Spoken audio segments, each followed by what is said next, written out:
നോക്കി ഞാൻ അന്ന് ഹാർഡ് പ്രൂൺ ചെയ്ത റോസ് ഇതാണ് കേട്ടോ, റെഡ് റോസ്. ഇതിൻ്റെ ലീഫ് വേണോ ഒരു എന്തോ അസുഖം ബാധിച്ചതുപോലെ മുട്ടൊക്കെ ഉണ്ട് അത്യാവശ്യം. പിന്നെ അതുപോലെ ഈ മുട്ടും വളരെ കുറവാണ്. അതെന്തുകൊണ്ടെന്ന് വെച്ചാൽ ഞാനിത് തളിർത്ത് വന്നപ്പോഴത്തേക്കും ഇതിന് പ്രൂൺ വളം കൊടുക്കാൻ ലേറ്റായിപ്പോയി, അതുകൊണ്ടാണ് കേട്ടോ. അപ്പോൾ ഇതിനെ ഞാനിപ്പോൾ വീണ്ടും പ്രൂൺ ചെയ്യണം. ചെയ്യുന്നത് വേറെ ഒന്നും കൊണ്ടല്ല, അതിനെന്തോ അസുഖം ബാധിച്ചതുപോലെ ഇരിക്കുന്നു, അതുകൊണ്ട് കേട്ടോ. അപ്പോൾ അതായത് മുട്ടിനെല്ലാം ഞാൻ മുറിച്ചിടാനാണ്.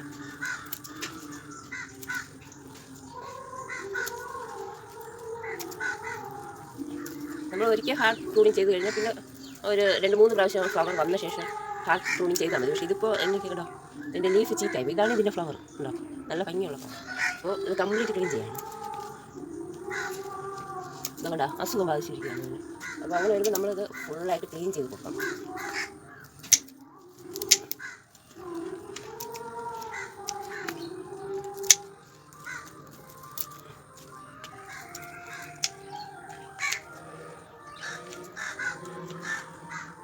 റോസ് നമ്മൾ അത്രയും നല്ല രീതിയിൽ കെയർ ചെയ്തിട്ടുണ്ടല്ലോ, അത് ചിലപ്പോൾ ചീത്തയായി.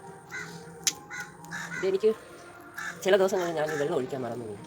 വീട്ടു ജോലിയെല്ലാം കഴിഞ്ഞ് വരുമ്പോഴത്തേക്ക് എനിക്ക് ചില ദിവസങ്ങളിൽ മറന്നു പോകാറുണ്ട്. അങ്ങനെയൊക്കെ പറ്റുന്നതാണ്.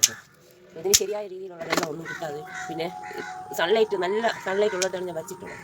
അപ്പോൾ സൺലൈറ്റ് ഓവറായിട്ട് അടിക്കുമ്പോൾ വെള്ളം കിട്ടാതെ ഓവറായിട്ട് സൺലൈറ്റ് അടിക്കുമ്പോഴും ഇതുണ്ടാകാറുണ്ട്. അപ്പോൾ ഞാനിതിലിപ്പോൾ സൈഡിലേക്ക് കുറച്ച് വേപ്പിൻ പിണ്ണാക്കും എല്ലുപൊടി കുറച്ച് ഇതാണ്. അപ്പോൾ അതിൽ ഞാൻ കരി ഇട്ടിട്ടുള്ളതുകൊണ്ട് അതിനൊന്ന് ഒതുക്കി കൊടുക്കുകയാണ്. ഇതൊക്കെ ഉണ്ടോ ഇങ്ങനെ ഫുൾ, അതിൽ വേറെ ലീഫോ ഒന്നുമില്ല, കംപ്ലീറ്റ് ആയിട്ട് ഞാൻ ക്ലീൻ ചെയ്തിട്ടുണ്ട്.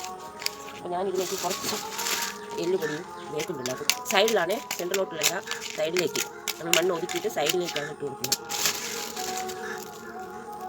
വളരെ ഓരോ സ്പൂൺ കണക്കാക്കി വരിക. വേപ്പിൻ പിണ്ണാക്ക് ഒരു സ്പൂണൊന്നും വേണ്ട, വളരെ കുറച്ച്. ഇത് ചെറിയ ഒരു ചട്ടി നിൽക്കുന്നതല്ലേ, അപ്പോൾ അത് കുറച്ച് മതിയാവും. എന്നിട്ട് അതിനെ വീണ്ടും മണ്ണിച്ച് നമ്മൾ നേരെ ആക്കി.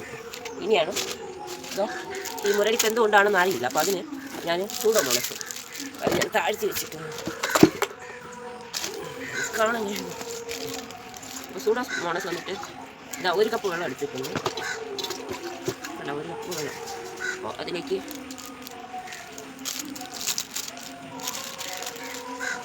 സൂഡോമോണസ് വന്നിട്ട് ഒരു ജൈവ ബാക്ടീരിയയാണ്. അപ്പോൾ ഇതിന് എന്തെങ്കിലും ഫംഗലോ പ്രോബ്ലം ഉണ്ടെങ്കിൽ ഈ സൂഡോമോണസ് നല്ലതായിരിക്കും കേട്ടോ. ഇത്രയും വേണ്ട, ഒരു റോസല്ലേ ഇതാ ഒരു 1/2 ടീസ്പൂണോളം എടുത്തിട്ട് ഈ 1 കപ്പ് വെള്ളത്തിൽ ഞാൻ കലക്കുകയാണ്. കലക്കി ഇതിലേക്ക് ഒഴിച്ചു കൊടുക്കുകയാണ്.